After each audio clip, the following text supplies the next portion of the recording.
আমার মোবাইল আমাকে 3টা কাফনে বেচাইয়া ঘর থেকে বিদায় করে দিবে, অন্ধকার কবরে নিয়ে যাবে। কই ছেলে, কই মেয়ে, কই বাড়ি, কই টাকা, সব আমার থেকে আলাদা হয়ে গেল। 3 কাফনের বাসিন্দা বানায়া জানাজা পড়ায়া কবরের দেশে নিয়ে রাখবে। এমন একটা জায়গায় কবর যেখানে দিনের বেলাও যাইতে সবাই ভয় পায়। বাঁশবাগান বাড়ির পেছনের অংশ, ওখানে কেউ যায় না, সাপ বিচ্ছু থাকার গর্ত। কবরে রাখিয়া সবাই চলে যাবে, আর খবর নিবে না। তবে হ্যাঁ, যদি কিছু নেক আমল করে যাও, ভালো সন্তান রেখে যাও, কোরআন পড়নেওয়ালা, মাদ্রাসা মসজিদ রেখে যাও, আলেম ওলামা পানায় রেখে যাও, এদের দোয়া চলবে কবরে। তাও যদি না থাকে, কবরে আর কিছুই যাবে না রে বাবা। রহমতের নবী আম্মা জান আয়েশা বলেন, আমার হুজরায় বসে নবী গুনগুন করে কান্না করেন। আমি জিজ্ঞাসা করতাম, ইয়া রাসূলুল্লাহ, আমি আয়েশার কোন বেয়াদবির কারণে আপনি কান্না করেন? কয় না না। তো কেন আপনি কাঁদেন? আম্মা জান আয়েশার জবাবে রহমতের নবী বলেন, হাসরের ময়দানের ভয়ঙ্কর হালাত আমার যখন মনে পড়ে, চোখের পানি ধরে রাখতে পারি না রে আয়েশা। হাসরের ময়দানটা কত যে ভয়ঙ্কর, আমার উম্মতের কি হালাত হবে আয়েশা। আম্মা জান বলেন, কেমন হালাত? নবীজি বলেন, হাসরের ময়দানে দাঁড়িয়ে আর পুরুষগুলো উলঙ্গ, সবাই উঠবে। নারীরা উলঙ্গ, পুরুষেরা উলঙ্গ দাঁড়াবে। সূর্যটা মাথার উপরে নেমে আসবে,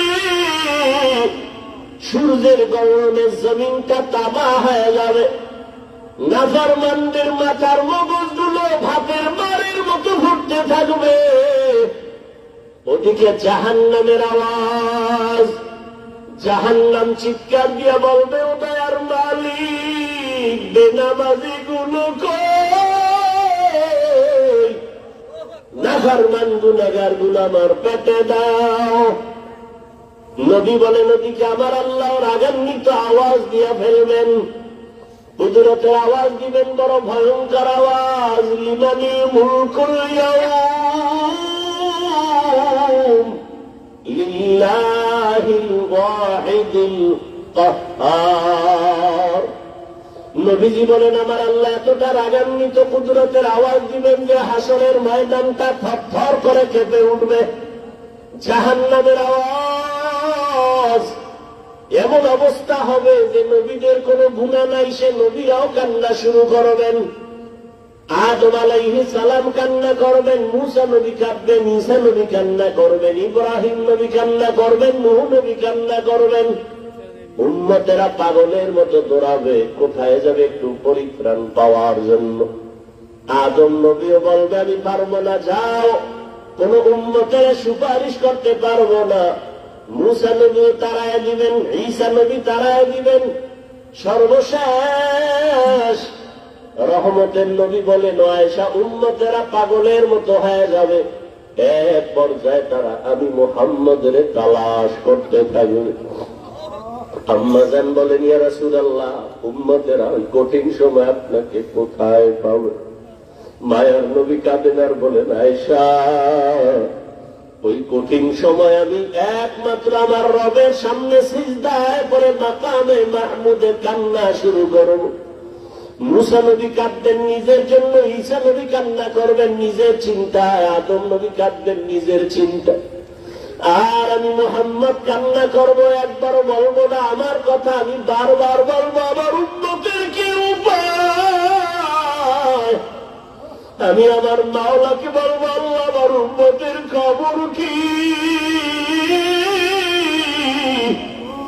আমার একটা উম্মত যেন জাহান্নামের আগুনে না যায়, জাহান্নামের একটা সেকেন্ডের গরম সহ্য করতে পারবে না।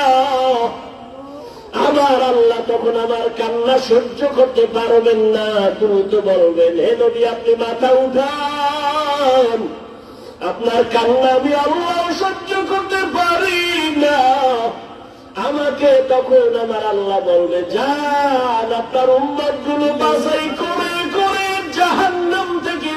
জান্নাতের পথে নিয়ে যান। আমি তখন আদার পাইয়া আমার গুনাহগার উম্মতগুলো বাছাই করে করে করে করে হাউজে কাউসারের কিনারায় নিয়ে দাঁড় করাবো। কারণ সূর্যের গরমে পানির এত পিপাসা এতটা কঠিন, আমার উম্মতগুলোকে আমি ধরে ধরে হাউজে কাউসারের কিনারায় নিয়ে দাঁড় করাবো। আম্মা জানা এসে বললেন, ইয়া রাসূলুল্লাহ, কোটি কোটি কোটি মানুষের ভেতর আপনার উম্মতের চিনবেন কিভাবে? মুসা নবীর উম্মত, ঈসা নবীর উম্মত, ইব্রাহিমের উম্মত কেমনে চিনবেন আপনারটা? নব রহমতের নবী বলেন, হে আয়েশা, আমার উম্মতেরা দুনিয়ায় যারা ওযু বানাইয়া 5 বেলার নামাজ আদায় করত, কিয়ামতের ময়দানে তাদের ওযুর জায়গাগুলো নূরের আলোতে ঝলমল করতে থাকবে। আমি দেখে দেখে ধরে ধরে বলবো, আমার উম্মতেরা হাউজে কাউসারের পানি আমার হাতে পান করে যাও। হাউজে কাউসারের গোড়ায় আমি নিজে পেয়ালা ভরে ভরে পানি দিব, আর উম্মতেরা পান করবে। এভাবে দিতে দিতে হঠাৎ করে উম্মতের লাইন এখন অনেক বড়, মাঝখানে পর্দা পড়ে যাবে। ফেরেশতারা পর্দা দিলা কেন? উম্মত এখনো তো বাকি আছে, ওদেরকে পানি পান করাবো। ফেরেশতারা বলবেন, ইয়া রাসূলুল্লাহ, এই উম্মতগুলো আপনার আসল উম্মত না, এগুলো ভেজাল। আপনি দুনিয়ার থেকে বিদায়ের পরে এই উম্মতগুলো জাহান্নামের পথে চলতে চলতে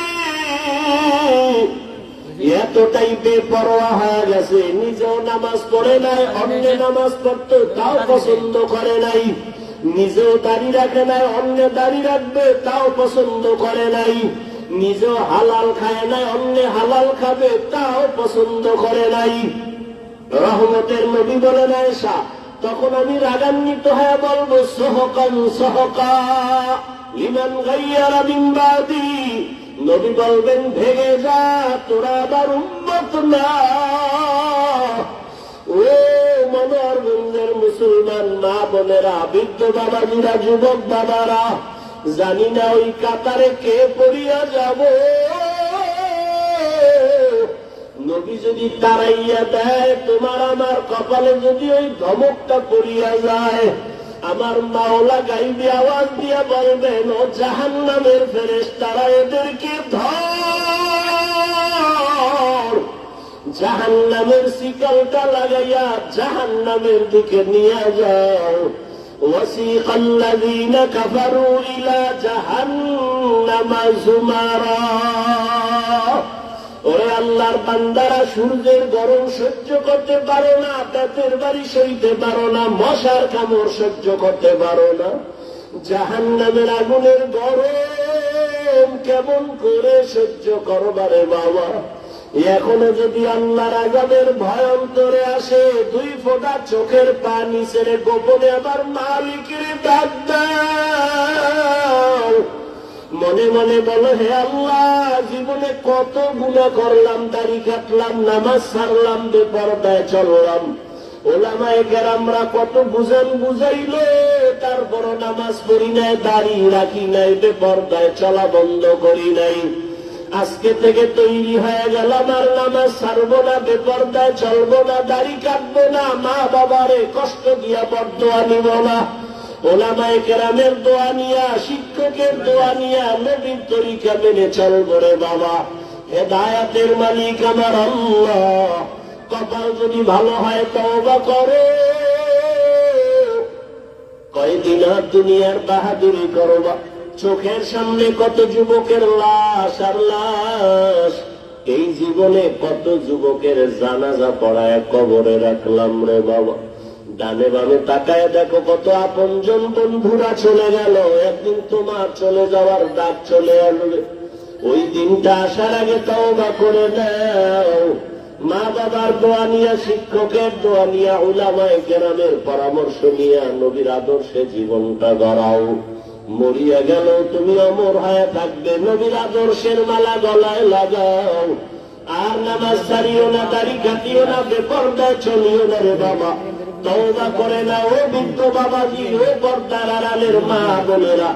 আপনার মতো কত মা স্বামীর মাল হেফাজত করে, পর্দা করে, নামাজ পড়ে, মোবাইলে সময় নষ্ট করে না। আপনারা কেন পারবেন না? নিজেও সঠিক পথে চলেন, স্বামীর মাল হেফাজত করেন, সন্তানটাকে আদর্শবান কোরআন পড়নেওয়ালা ডাক্তার বানায় যান, ইঞ্জিনিয়ার বানায় যান। কোরআন পড়ে পড়ে সন্তান দোয়া করবে, নামাজ পড়বে, জীবনটা ধন্য হয়ে যাবে।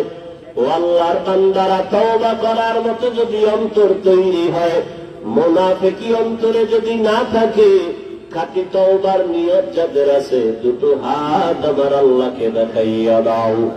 আয় আল্লাহ, আমাদের হাতগুলো কবুল করে নেন, তওবা কবুল করে নেন, তওবার উপরে মজবুত হইয়া চলার তৌফিক দান করেন, আমিন।